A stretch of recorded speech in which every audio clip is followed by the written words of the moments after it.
إن الحمد لله نحمده ونستعينه ونستغفره ونؤمن به ونتوكل عليه ونعوذ بالله من شرور أنفسنا ومن سيئات أعمالنا.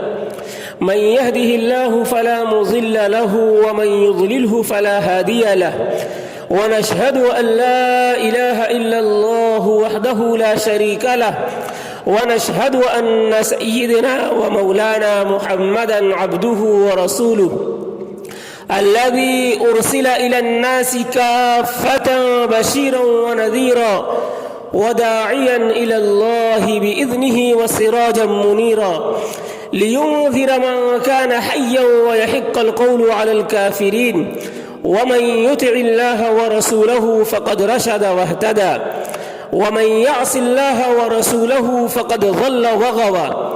أما بعد، فيا أيها الناس، أوصيكم ونفسي بتقوى الله والتمسك بشريعة الله والاعتصام بحبل الله والعمل بما جاء به النبي صلى الله عليه وسلم من الله نورا وكتابا مبينا.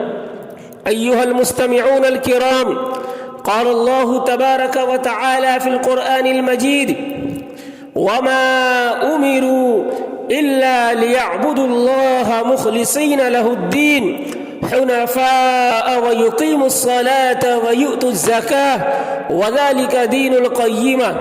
وقال تعالى: لن ينال الله لحومها ولا دماؤها ولكن يناله التقوى منكم.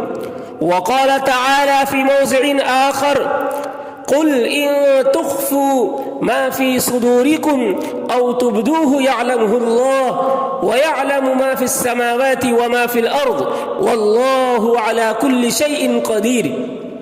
وقال رسول الله صلى الله عليه وسلم: إنما الأعمال بالنيات وإنما لكل امرئ ما نوى، فمن كانت هجرته إلى الله ورسوله فهجرته إلى الله ورسوله، ومن كانت هجرته لدنيا يصيبها أو امرأة ينكحها فهجرته إلى ما هاجر إليه.